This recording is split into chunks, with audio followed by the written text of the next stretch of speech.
I love the modern internet. Like, just with bots, like it's fun how our website gets hits from like requests from Iran and Iraq. It is so funny with the Twitter account. I mean, I didn't realize like the Twitter account is closing in on how many followers I have, And it's just but all porn bots, or it is all. I think we have, I don't know, probably five real followers, and then we have 182 porn. Well, some of them aren't even like they're all obviously bots, but I don't understand what the is point is. Okay, so the most recent one, Beatrice Moraldo, I love the names that they always has one have. photo, which is herself in a bra, and then a link to something that I'm obviously not going to click on. Okay, sure, that is a link, but then most of them, some of them don't have any links. Juliette Fukuda, yeah, no posts, no links. Like obviously, following Can 5,000 accounts. Like can obviously you a see bot, the but likes now? You can't see the likes you anymore, can't right? see the likes anymore. Yeah. I mean, Miriam maybe just Wallen, following 7,000 accounts, one post from 2023. The Prince of Wales had become king on the death of his father on January, but Grace had traded off their relationship for so long now that there was little else to be gained. right. Okay. That has one reply from your boy 189 saying, "I don't understand, but you can be my queen." Oh my god. I don't know. I'm very curious about their name generation algorithm. Lahoma Spratlin, Remo That's Wilcott, Lavone Akuri, Jean-Marie Kinser, Anna Mae Borelli, Trudy Sineeth, Felicia Coltrane. weird. Who knows? Maybe Royal Palace Podcast is just really popular among beautiful women who don't like to post on Twitter. You know. Yeah, we had a thing in one of the episodes where we were talking about these followers and reading out some names, but then I thought, wait, I'll edit this out because there is a small chance that Glinda Schlossberg is a real person and a devoted listener who gets incredibly offended because we said she was a bot on the podcast. We do The all the funniest outcomes. the things you do as a podcaster.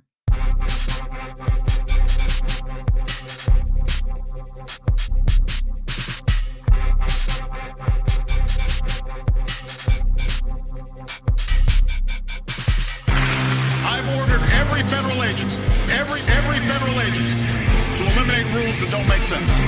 It's the usual French talk, stall and surrender. All scientists, dynasties, entrepreneurs, the cultural soul dynasty. You Americans have given us nothing. The sense grows very evil, Great again. All right, welcome back to the Royal Palace Podcast. This time, not only am I joined by my friend Liam as always, but also by our first ever guest, Sam. Hello, hello. Sam is an American who has lived in Europe for a while, and he is a historian who will be talking to us about this upcoming election. Yeah, you got it. Whatever you need me to be. No, I don't know. What should I call you? Sam is that Sam is nearly a resident of a swing state. Did you vote, Sam? I mean, I plan to. I like, filling in the ballot. I like, bubbling in the circles and all that. Have you considered crossing the border to Pennsylvania to? Oh yeah, I mean, I've cast a got like legitimate vote? five or six votes I plan to cast in some different counties out there, for sure. Well, have you seen all this stuff about people contesting registrations?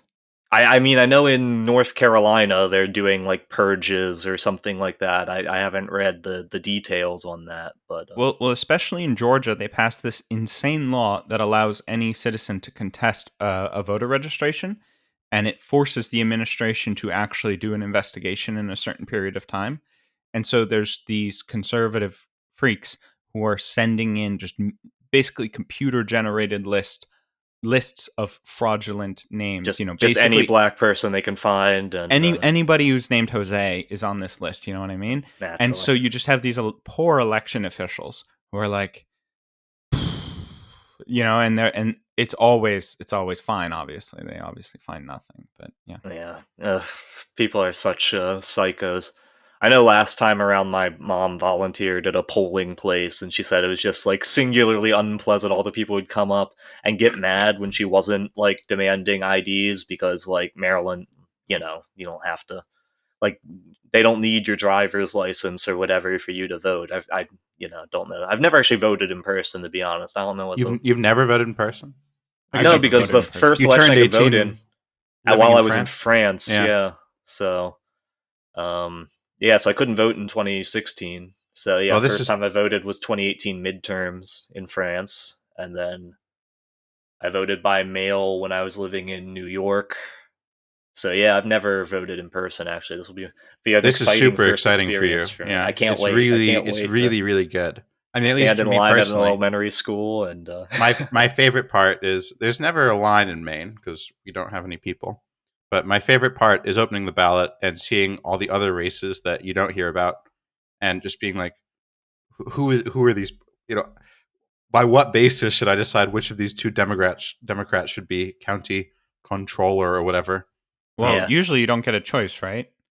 In Maine, you always seem to get a choice for the ones where you don't know what they do or why it matters, and you don't get a choice for things that do matter. Like I've already voted online, which Maine allows us to do if you're a resident Fraud, abroad. fraud. Yeah, you have to sign a little statement promising you're resident abroad, and they threaten prosecution if you're lying about it.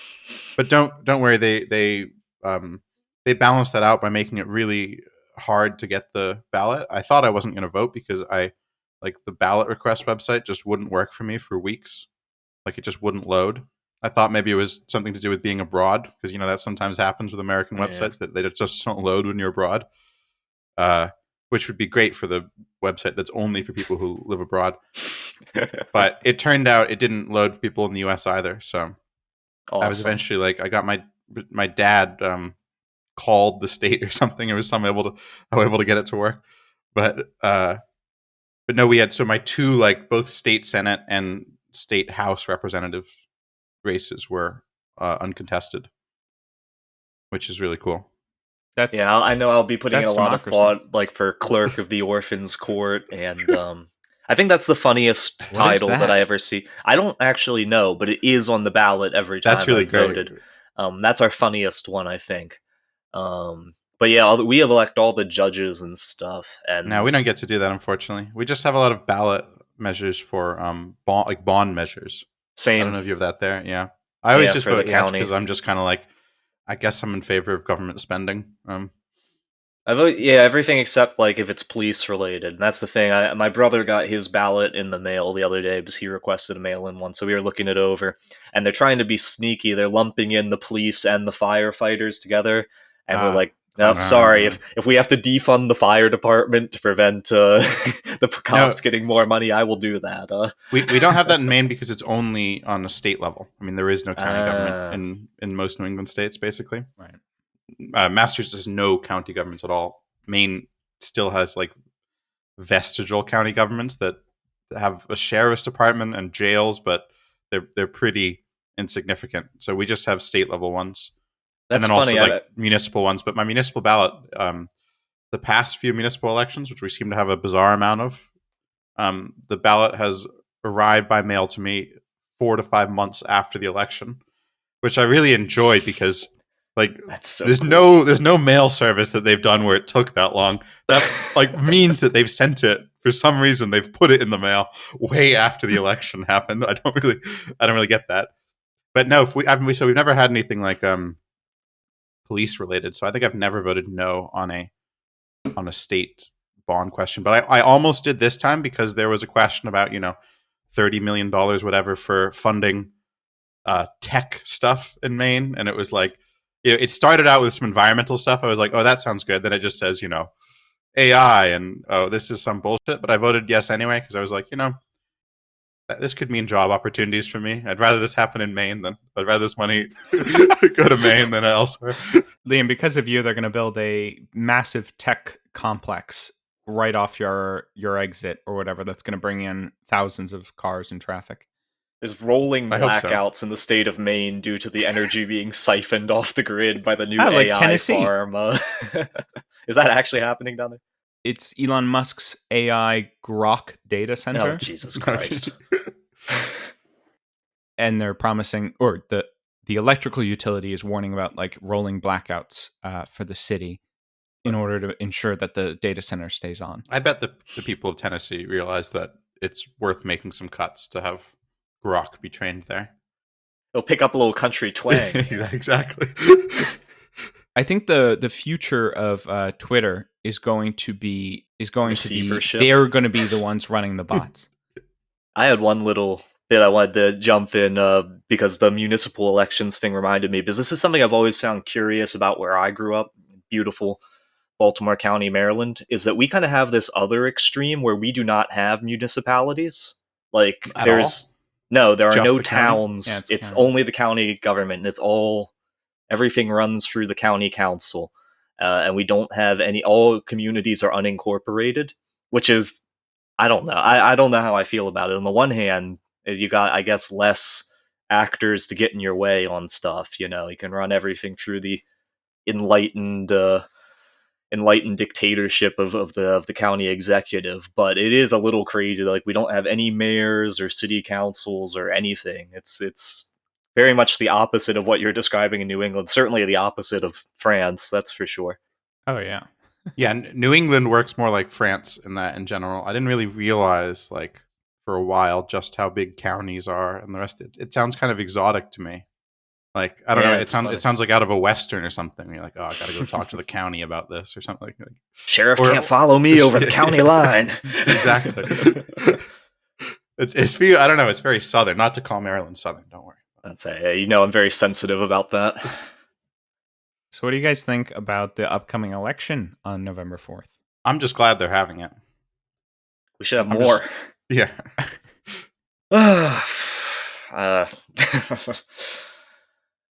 It's I don't know, maybe it was just because I was young. I mean, obviously every election I'm kind of cognizant of had first we were excited about Barack Obama when I was in like elementary school, and I then remember when that. I was older and wiser as a high school junior, we had Bernie Sanders to be excited about.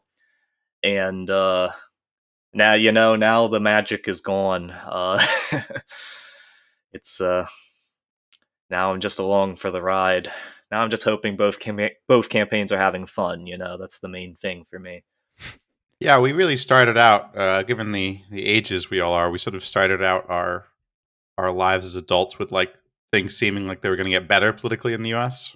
with Bernie in 2016, and then woken up to the cold, hard reality. Yep. So it's all right now that I've made peace that good things are not possible. I don't take it as personally anymore, and I think that makes my life a lot easier.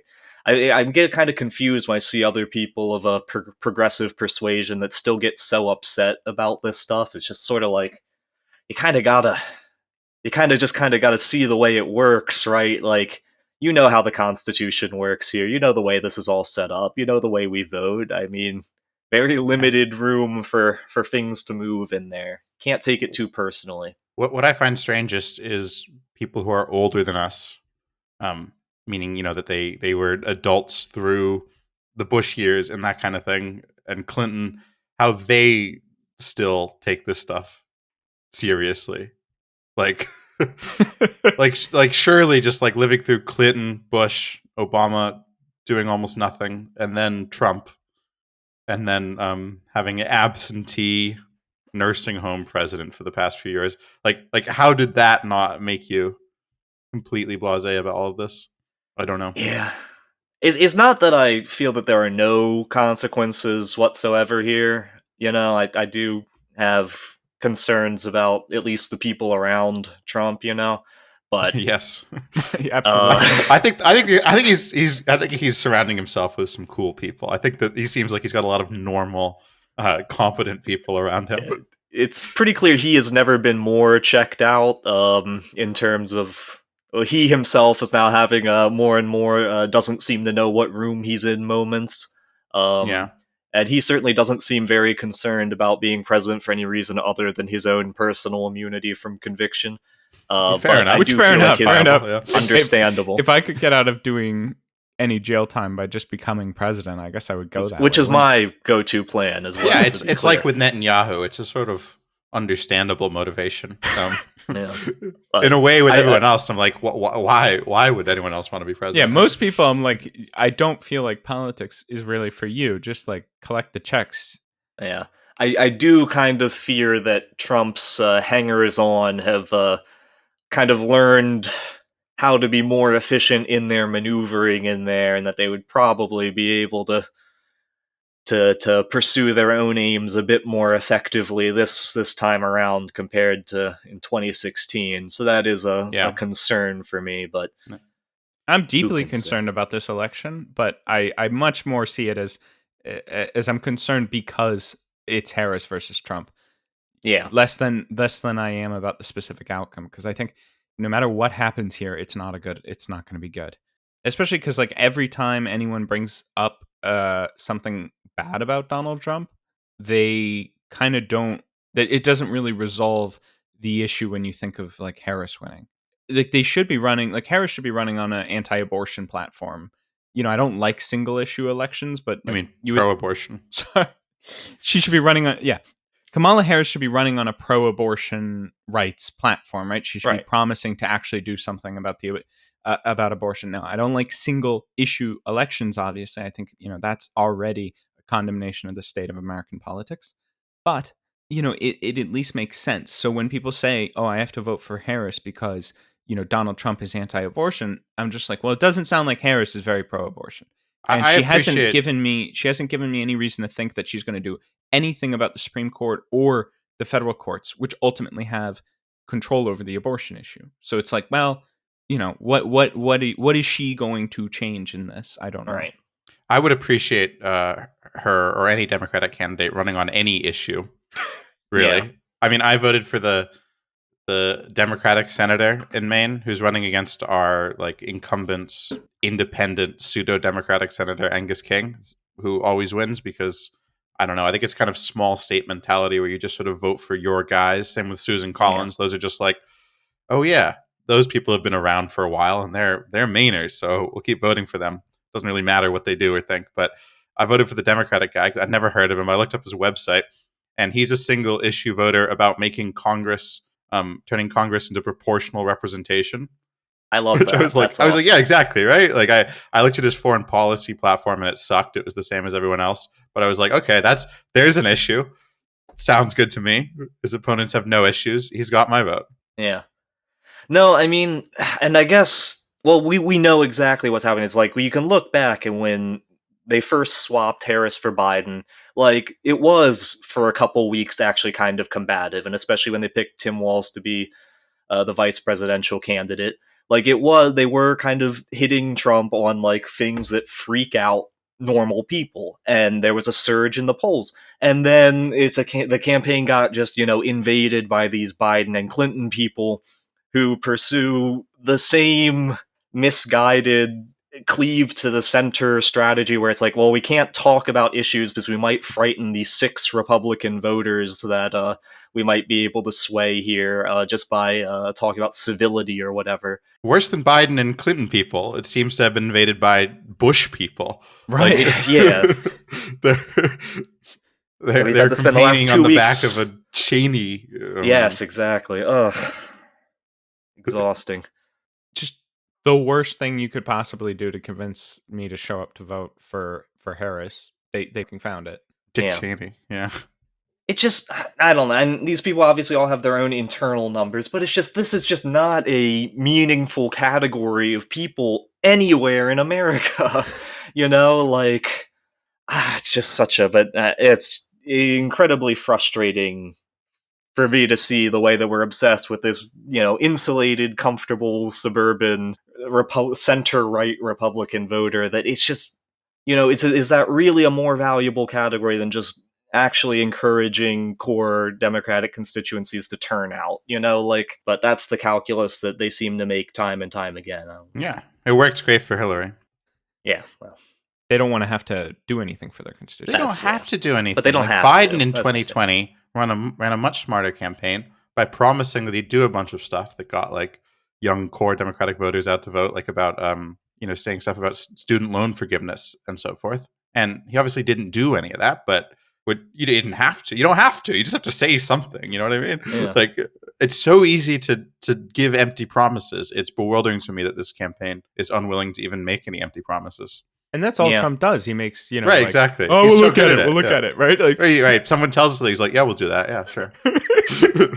I was going to say, it's funny because actually at the state level, because we actually have a competitive Senate race in Maryland between our former Republican governor and Democratic politician from down DC way, so not really my neck of the woods. But all of her ads really do focus on that, where they bring in all these nice looking old white people to be like, I voted for Larry Hogan before, but not this time, because he'll give Republicans a Senate majority to ban abortion. And that's like the centerpiece, and they just run that over and over again. And that, at least in a pretty solidly blue state like Maryland, seems like an effective way to go. You know what? They did that in Maine when Susan Collins was up for re-election a few years ago, though, and she won handily anyway. Again, despite she the was an fact that incumbent, though, so yeah, that's true. But it's still, despite the fact that we're like a pretty solidly blue state. Like I said, we have lots of uncontested elections, only Democrats running, at least in the south of the state, and still she won because I don't know. It's like how many Republican governors Massachusetts has had, or Vermont. approximately too many. Yeah, people vote based on who knows what. I am curious what you guys think, though, because in spite of all of the missteps on the side of the Harris campaign, I am having trouble really believing that it's a neck and neck race right now, like is being reported. Just because, I mean, the level of polarization is so high, and I do find in my own experience that lots of people are deeply put off by the Republican culture war stuff, that I don't know. I don't want to be the guy, is like, can't trust the polls, but I'm a little skeptical because it just doesn't line up with what I'm seeing in discourse, even if I know I'm in a bubble, Well, you're right to question the polls. Yeah, but the thing is that even though like the Republican stuff is so off-putting to, let's say, normal people, it's still clear that like at least 40% of the country is really into that stuff. So whether it's like actually 48% versus 48%, like the polls are saying, who knows? But it's like I wouldn't use that vibe to judge anything, because there's a massive amount of the country that is just no, sure.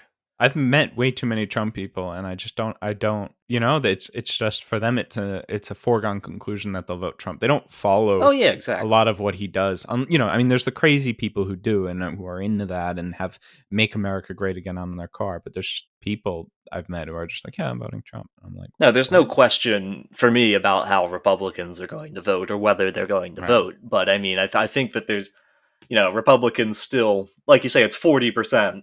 Roughly of the country that's going to vote, and it's already predetermined. But like that other, that chunk of non-voters or, kind of borderline voters in the middle, I think, I don't know. It seems hard for me to see how there's going to be a swing in that category towards Trump and JD Vance the way that it is right now. I don't know.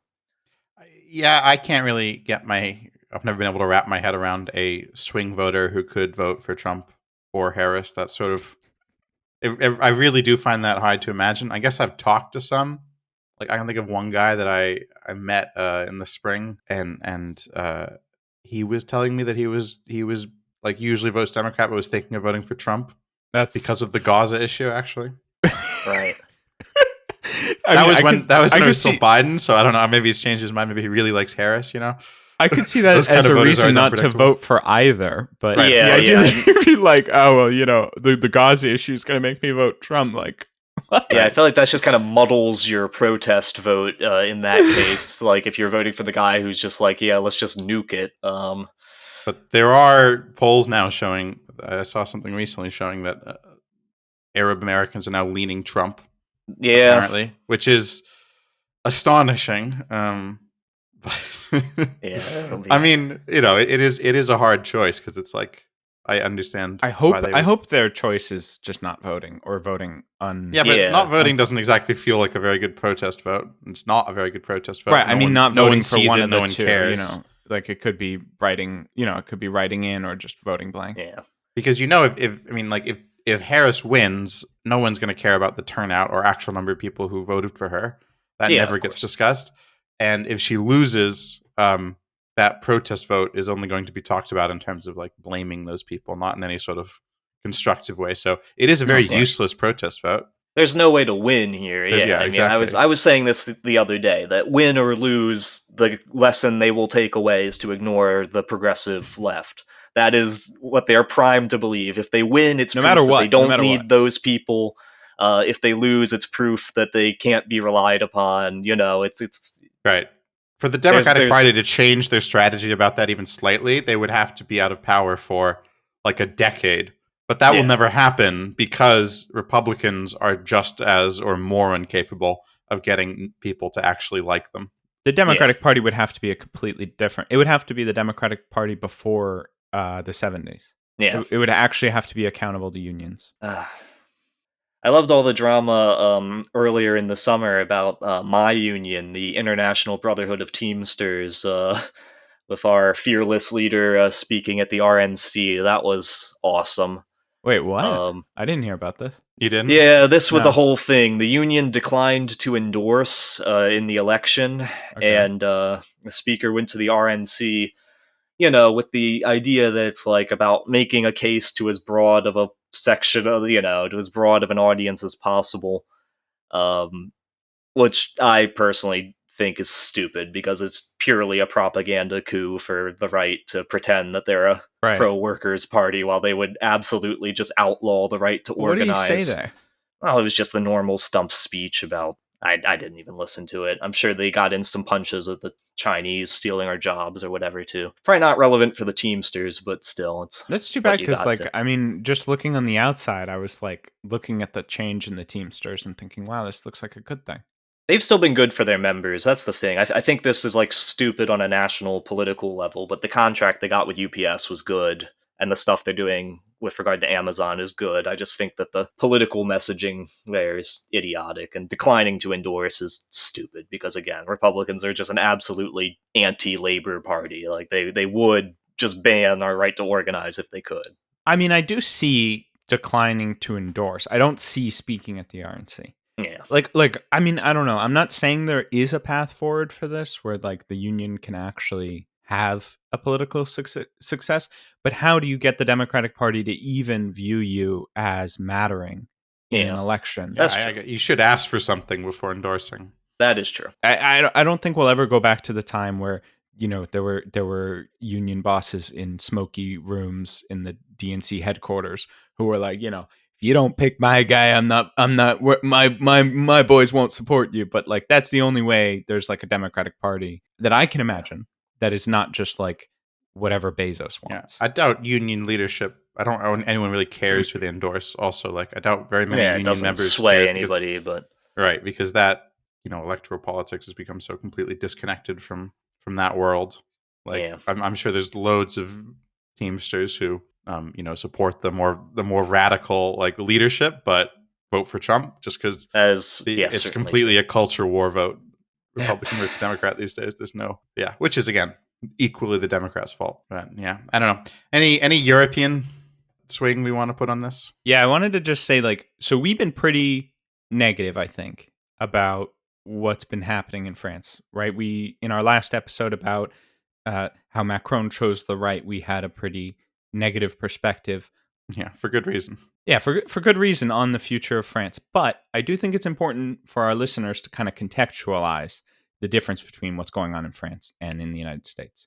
Because I think despite our criticisms of what's happening right now, at least there's still somewhat of a political culture that exists, and there are parties that are trying to change things in, I think, ways we can call meaningful. Now we can, and as we have, criticize their strategy, right?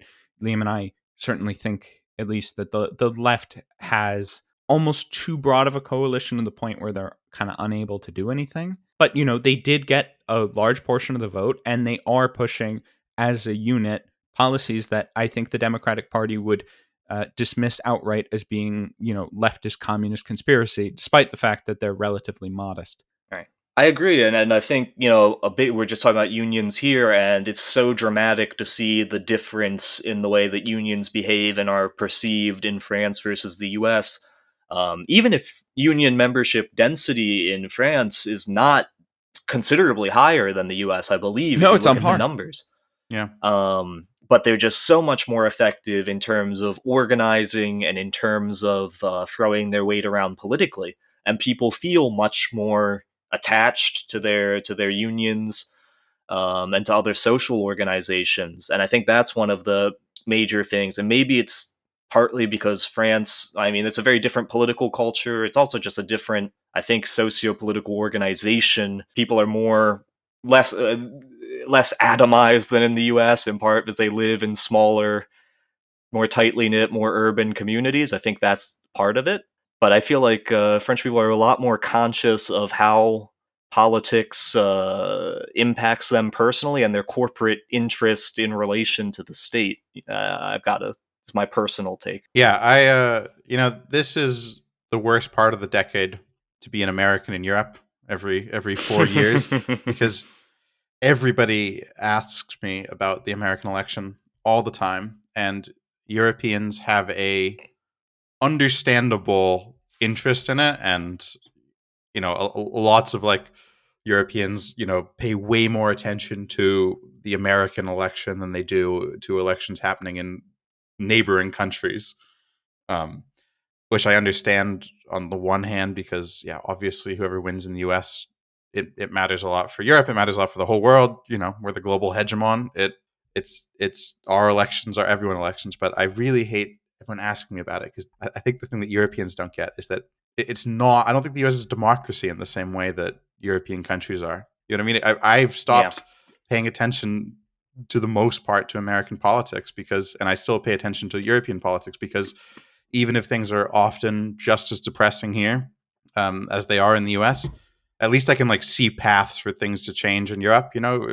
right. If you convinced people that, if someone organized well enough to convince people to vote a certain way in Europe, and it happened across a lot of different European countries at the same time, you could really have a massive change of political and economic systems in Europe. And the US, there's just sort of no path to that ever happening Yeah, for a bunch of different reasons. Obviously, we're a hugely depoliticized country, but also it's just like the political structure doesn't allow it. right. Yeah, it's almost hard to imagine how. I mean, imagine you did organize unions around voting for someone. Well, it only matters in like 2 states, Yeah, right? Who Yeah. cares how well organized the Boston Teamsters are? It doesn't matter.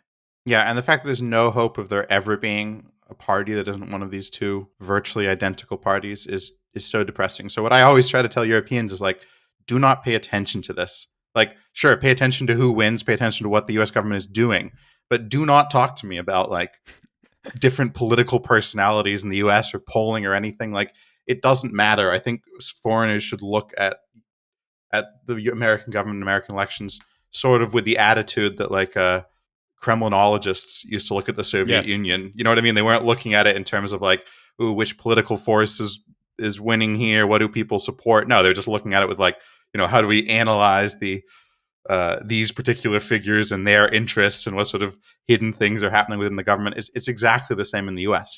I Right. sort of see this upcoming election in that very light. Like I think in the grand scheme of things, and I know this might bother some of our progressive liberal listeners, but I don't think in the grand scheme of things this will fundamentally change the US's role in the world. Like whoever gets elected, I think that the trend will kind of always be the same. But that's just my take.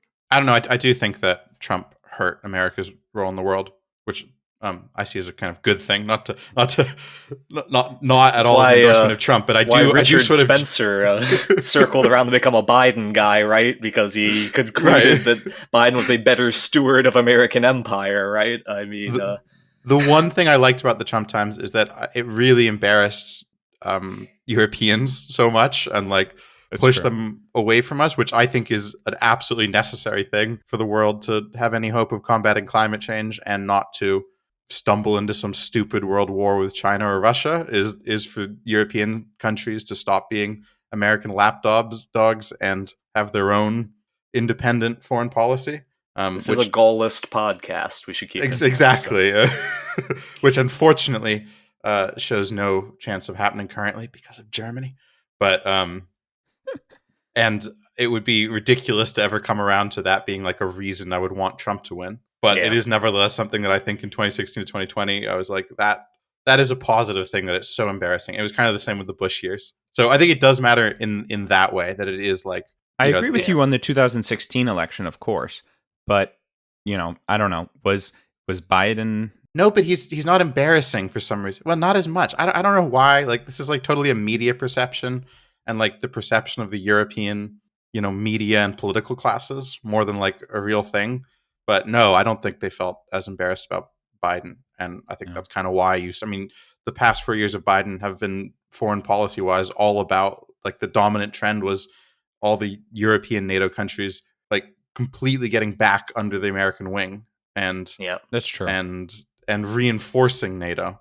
Yeah, Charles de Gaulle never would have allowed this to happen. Bring him back. At least bring back Gaullist politics. I mean, that's another issue, but like, it is. Give us Jacques Chirac, even. I mean, I know it was so recently that the French right had a little bit of dignity.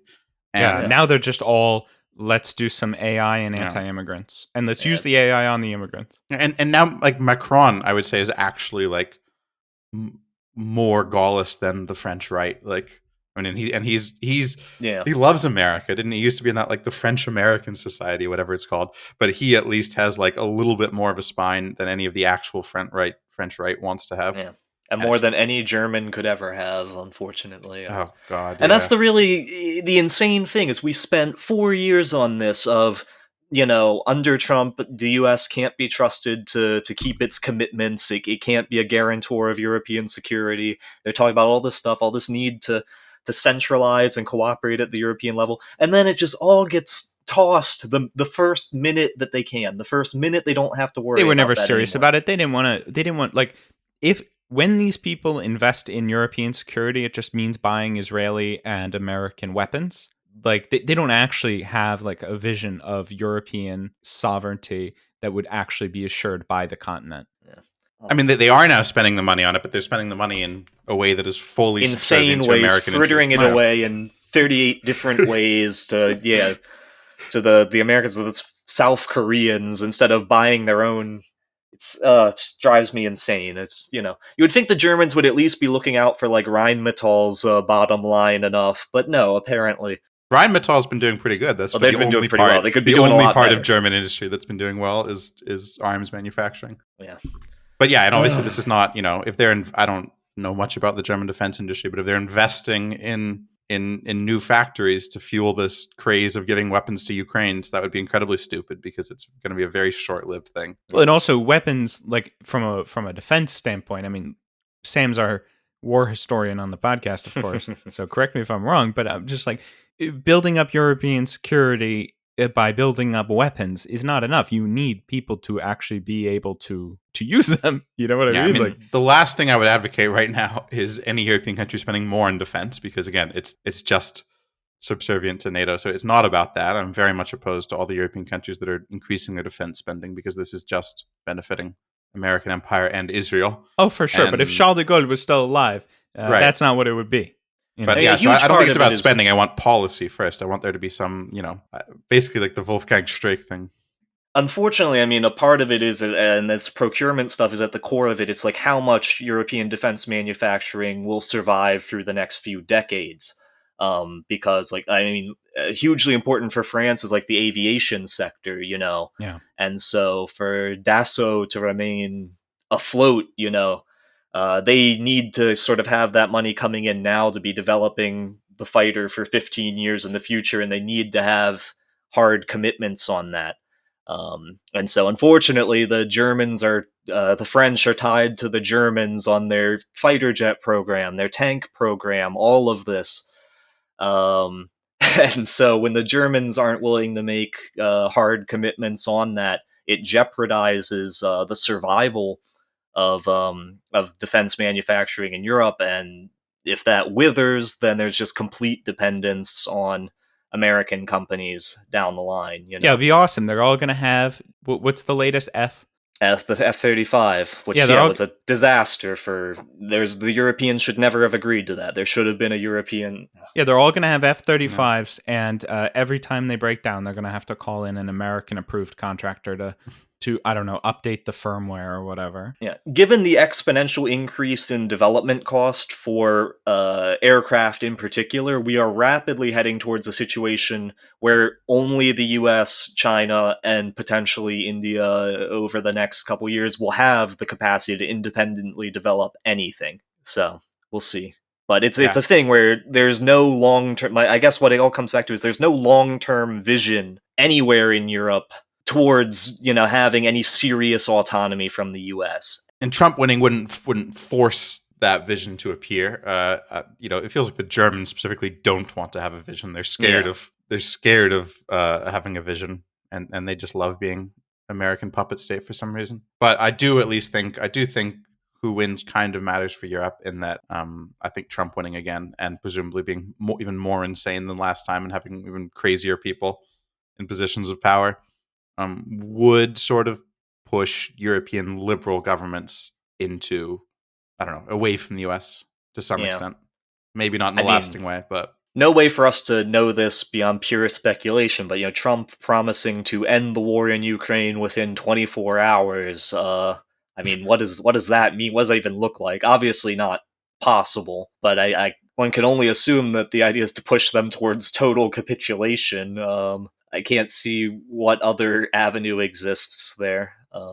Yeah, who knows? I mean, one of the great things about the way that American elections work is we sort of have no idea what will happen, what the policy of either camp is, and who they will put in charge, because both the Republican Party and the Democratic Party have such a wide range of factions, and it's just sort of, especially the Republicans, right? They have everything from basically semi-pacifist people. I don't want to give them too much credit, but there are people who take the America First thing seriously, all the way to insane neocon people. And it's just which of those would gain the upper hand in a Trump White House? Literally no way of knowing. It's all opaque. And it's kind of the same with Kamala Harris. I voted for Biden and I didn't think he'd be any good on foreign policy, but I had no idea he was going to put this insane man, Anthony Blinken, head of the State Department, and how was that predictable? It wasn't at all. I don't think that he would hand power over foreign policy to clearly the most neocon, hawkish wing of the Democratic Party. People who make Hillary Clinton look like a dove. It's crazy, and just how do you know? You don't. It's a coin flip. Who knows? There's definitely going to be a difference with this next, if it happens, Trump White House than if Trump had been reelected back in 2020. Yeah, but I have no idea what that difference is. Who's he going to put back in? Clearly not most of the people he had before, because he hates them. He hates most of the people around him. It's pure speculation on my part, but I have to believe that at least in terms of engaging us in foreign conflicts, it might have been different under Trump. I think so, yeah. But again, there's no way of knowing. We very nearly ended up at war with Iran in 2020. It's worth remembering. It's true, and the whole thing where John Bolton had the card about that there was a photograph of about invading Venezuela. Remember that thing? Yeah. But still, it is empirically, we didn't do any of that between 2016 and 2020, and there's now been these two major wars. There's so many people who staff the White House. That's kind of a difference from European political systems, right? Where you have to staff so many things when you become president, and you're reliant on people handing you lists of names. And you don't know who those people are. So obviously Trump's going to see names of people who he knows and now hates because he worked with them and say, not that guy. But he's going to have a bunch of different shady organizations handing him lists of names of people he should put in charge of things. And he's not going to know who those people are. And who knows what influences his decision of which of those lists to choose. It's just who knows who's around him right now. There's no way of knowing, I think. Well, we know who's around Harris. All right, maybe we'll get Dick Cheney appointed. Yeah, that would be great. Apparently, they're considering. I saw somewhere they might be considering Jamie Dimon. Oh, that'd be awesome for a position in the White House under Harris, which would be great. All right, so let's wrap this up by flipping a coin and deciding who we think's going to win the election. Sam, you want to go first? I do still at this stage think that I favor Harris to win. I'm going to say I think there's a 65% chance that she wins. And then I don't know. Do you want to? Should we take a guess at Congress too? I don't know where we stand for Congress. I think Republican House and split Senate. Let's go with 50-50, yeah. Yeah, it'll be super fun. That. Oh, we just had that. Didn't we had that? Yeah, we just had that. So I'm saying we're sticking with fun. Yeah. I think Trump's going to win, mainly just because that's what the polls are saying, and I don't have any reason to think otherwise. And I haven't been paying enough attention to really go like, ooh, state level. I think Trump's going to win Pennsylvania, whatever. I don't know. So I think Trump's going to win. And I haven't been paying attention to the House and Senate at all, but I would say probably Democratic Senate, Republican House. Sure, let's go with that. I just think that at the end of the day, it comes down to vibes, and if something happens, I think Israel could have an effect, but I also think just some weird abortion law. I don't know if the Texans start, I don't know, executing. I don't know what they could do, but I think it'll come down to the final hours. October surprise. But if I had to guess, I'd say Trump as well. Now, when they find the J.D. Vance child pornography stuff, which feels, let's be honest, that one feels like it's a pretty good chance, right? Not that could to swing defame anyone, but... Question, which way does that swing things? It moves the Upper East Side in one direction and the rest of the country another way. New York goes red. Well, we'll see. It's just a few days away. I'm sure all of our listeners are excited to see how wrong we were. Do a live watch as the votes come in. I'll be loudly eating popcorn in front of the microphone. All right. Well, thanks for listening, everybody, and we will see you soon. La France est une chose, à mes yeux, très considérable. Je me fais en effet de la France une certaine idée.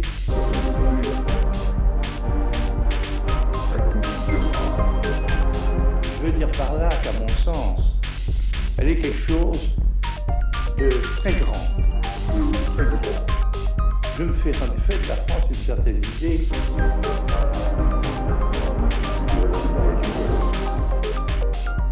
Il y a même là quelque chose d'extraordinaire. Je me fais en effet de la France une certaine idée.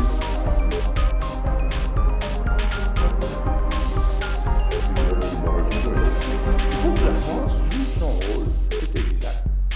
Et pour qu'elle joue son rôle, il faut qu'elle soit la France.